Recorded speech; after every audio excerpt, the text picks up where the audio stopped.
The sharp cry of a child is pain to the mother. Edith Kemunto remembers her pregnancy journey vividly after delivering her child 4 months ago and eventually being told that her son has a hole in the heart. Nilipomfikisha pale sasa hakuwa amegain ile weight yenye inatakikana. Ndio baadaye pale walipomwangalia ikakuwa sasa hako mwili joto, hata ile kupumua hawezi. Kule Kilifi wakamwangalia, wakampiga scan mwili mzima, ikuonekana shida. Akasema labda shida inaweza kuwa iko kwa kidney. Wakajaribu wakapata yuko sawa. Ndio daktari mmoja akasema pale kuwa wajaribu wamwangalie moyo kama iko sawa. Lakini pale walipomwangalia akapatikana akona shimo iko kwa moyo. The situation is not different for Beatrice Mora. A few hours after delivering her child, she discovered all was not well. Kaanza kupumua haraka haraka na kukoa na kutoa jasho. Nikampeleka hospitali wakaniambia akona shimo kwa moyo. Today we met these mothers here at MP Shah Hospital where there has been free heart checkups and surgeries for 2 weeks. Their smile is back after their children underwent surgery. They can already tell the difference in their children's health. Maana wakati tulipokuja ile kupumua bado alikuwa anapumua ilikuwa iko juu. Lakini sasa hivi vile amefanywa vile namwangalia basi naona yuko sawa. Hata ile kupumua at least ako sawa. Na ile temperature alikuwa nayo sasa hivi kipimo imerudi ile iko normal.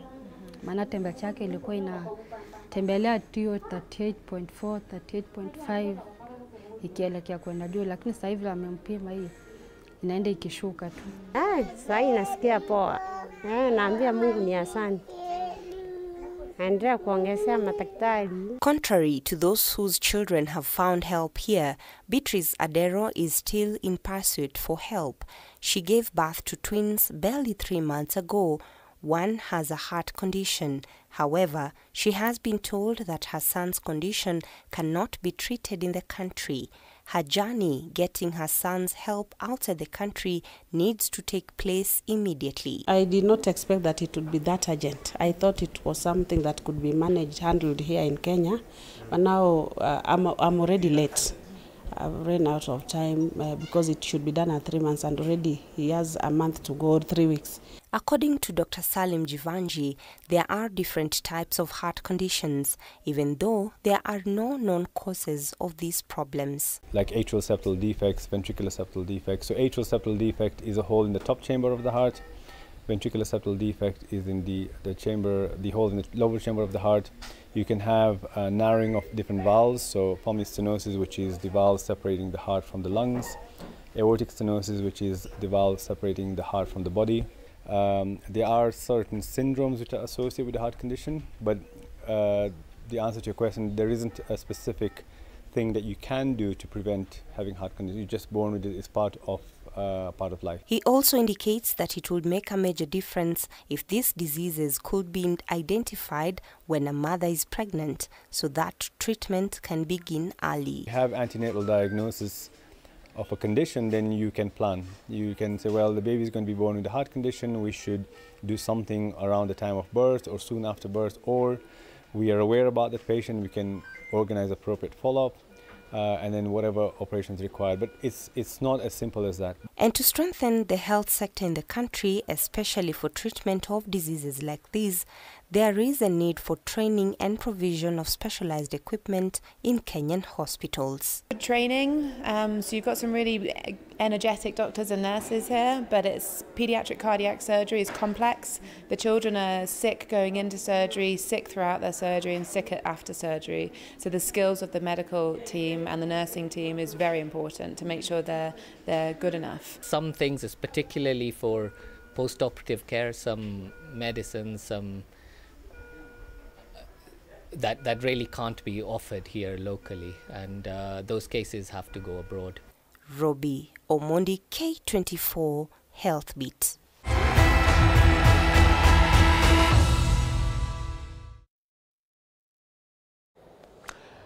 The media industry has been advised to adapt to rapid challenges brought about by technology to remain relevant to their audiences. Speaking at an entertainment summit organized by Huawei in Nairobi, MediaMarkt's Chief Executive Officer Ken Garia said onslaught from the fast-paced tech revolution had presented significant challenges to traditional media outlets. He further advocated for a review in journalism curriculum across the media landscape to meet the current market needs.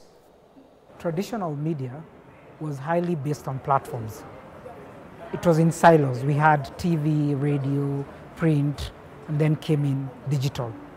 And digital was seen initially as a support to getting our content that was on TV, radio, print platforms.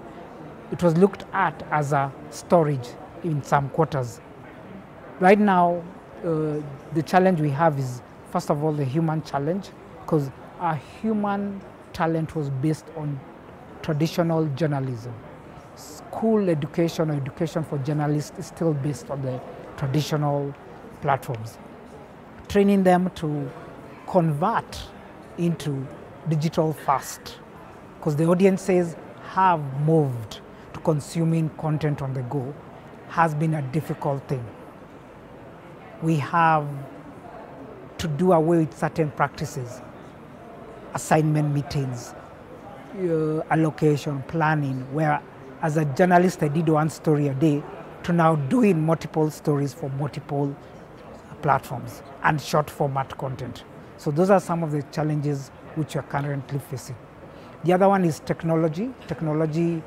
Getting the right technology, working with the right technology partners who will be able to go through the long haul. We're not looking at a short-term engagement.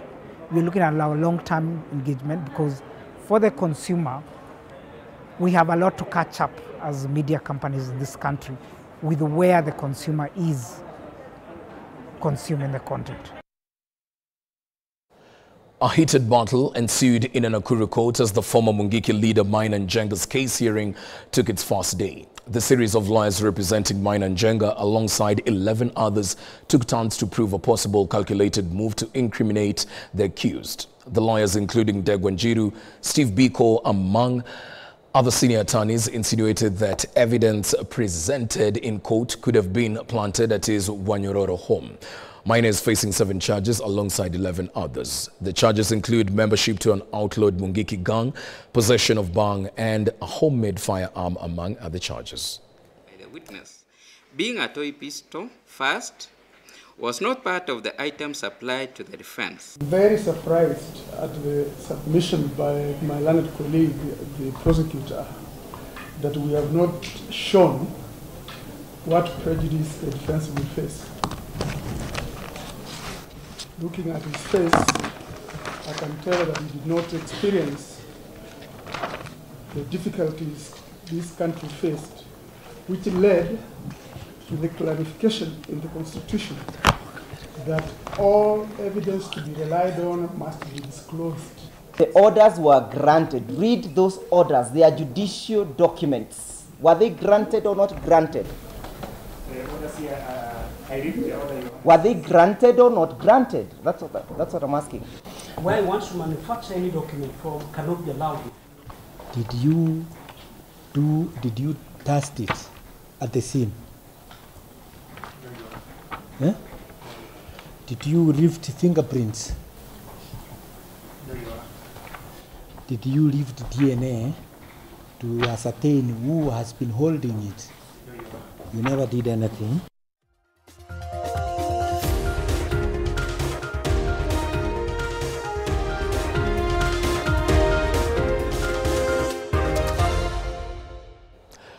Well, let's now get some business news.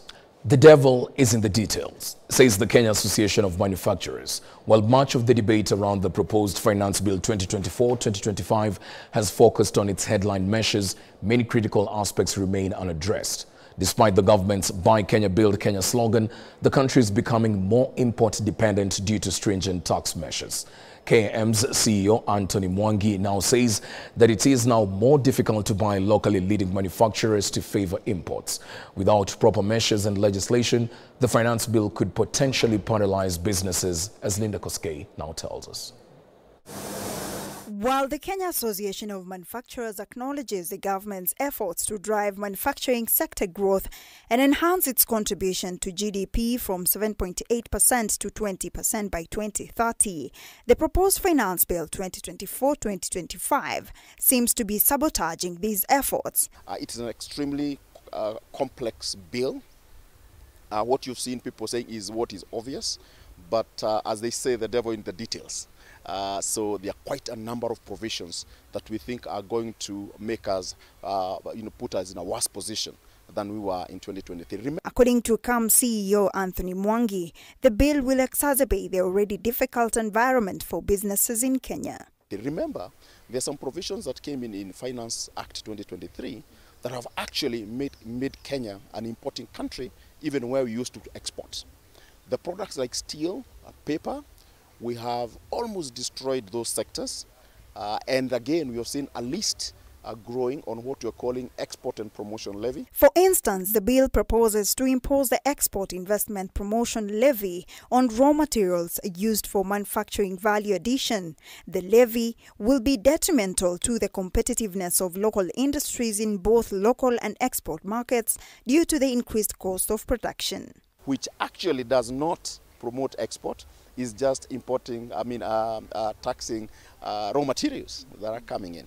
We think that is not useful, and I think it gets to a point that Kenya need to realize that we operate within EAC common market.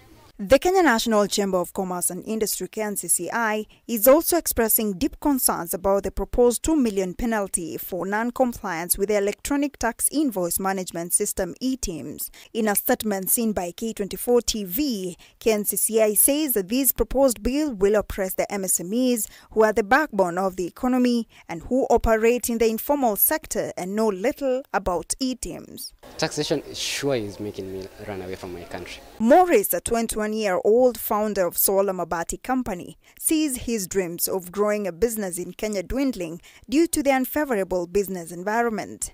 He is now considering moving his business to another country that does not tax businesses highly. My headquarters in a different company, such as Ireland, where I can be able to have it as an international company, meaning the taxes that I will be charged at Ireland and the taxes I'm going to be charged in Kenya will be equal.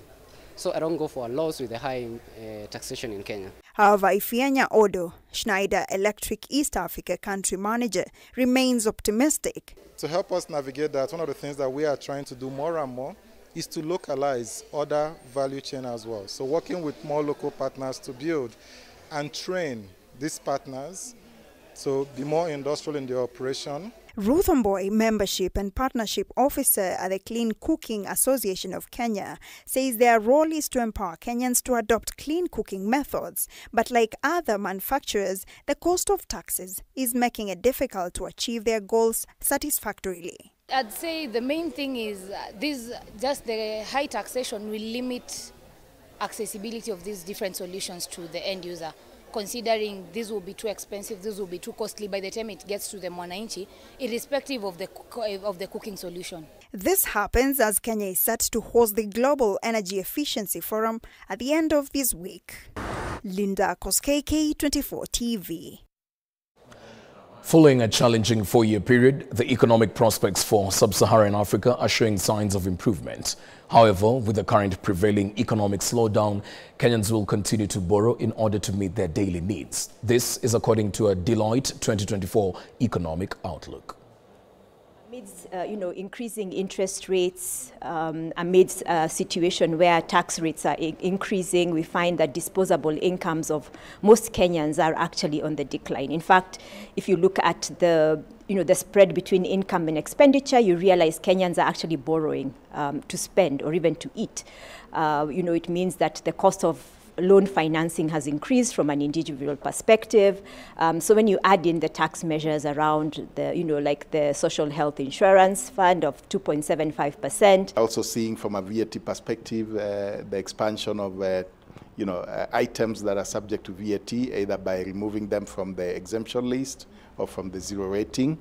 And especially for financial services, there's likely to be a significant increase in the cost of transactions because banks and other financial services providers will now be required to charge VAT in addition to increase in the excise duty rates for these products.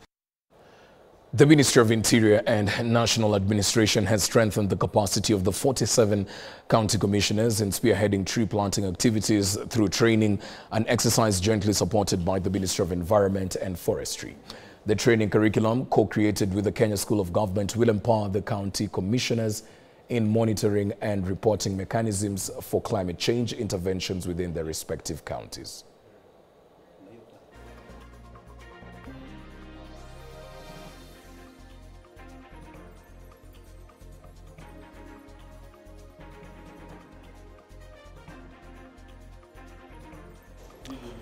Well, we want to take a break right here on K24 Evening Edition. But of course, as you can see, Chris is right here on the other side of that break. He gets back with some sports news. Stick around for that.